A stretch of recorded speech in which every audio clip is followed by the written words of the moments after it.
This story is getting a lot of attention. This is not an exaggeration. There is a new bill moving through the California State House that could see parents lose custody of their child if they refuse to acknowledge their child's chosen gender. The bill would give judges the right to consider a parent's rejection or non-affirmation of their child's gender as child abuse or child neglect. Supporters say it's in the child's best interest. Opponents say it's government overreach into family matters. We want to welcome first the Executive Director of Trans Family Support Services, Kathy Molig. Thank you, Kathy, for being with us. This is such an important and sensitive issue. I know you co-sponsored this bill. The author has a transgender child. You as well have a transgender child. Why was this amendment brought forth? Well, I want to say that this is just adding to already existing family law about the things that judges have to keep in mind when they are looking at custody and visitation.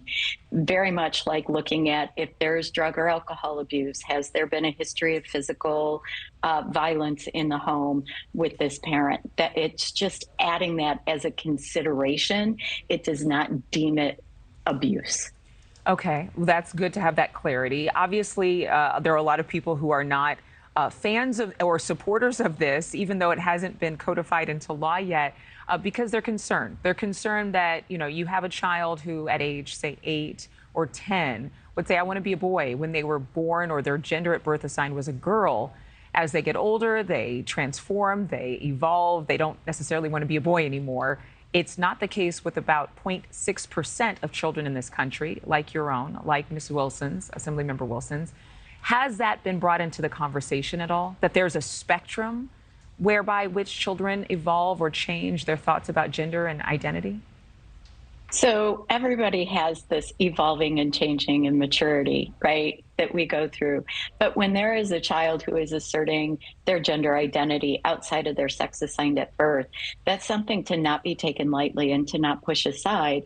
And with most of our gender diverse children, all we're talking about is changing names and pronouns and maybe their clothing or their haircuts. We're not talking about anything else. And this bill in specific is just saying that the judge needs to take into consideration that all the research has proven that the best treatment and the best care for our kids is to affirm their identities. But if you have a parent who does not affirm their identity, whether that be because they believe that this is a phase, or they believe because of their own faith or belief in God that this child was born to be what they are born to be, look at the equipment, as some people would say, look down and see what parts you do have.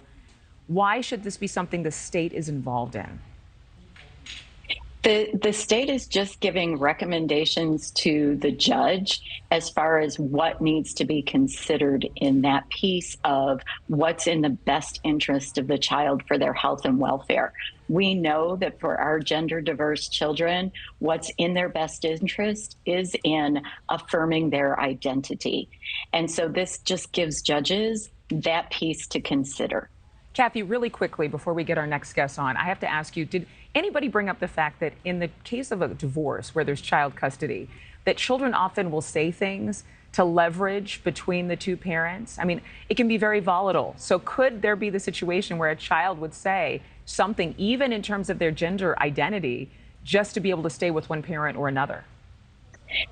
I don't know of any cases where that's happened. I certainly know that it is a struggle and a challenge for every member of a family going through a divorce. But we have to remember that when gender diverse children start asserting an identity, this isn't a light switch that goes on and off. This is something that families walk through with mental health providers, with sometimes their clergy, with their family and friends, the people who are around them. And so it is a journey that needs to be looked at as that, and not just, oh, this kid said this one thing, and so that's how it goes. Yeah. Thank you for watching. Go to newsnationnow.com to find NewsNation on your television provider. And don't forget to click the red subscribe button below to get more of NewsNation's fact-driven, unbiased coverage.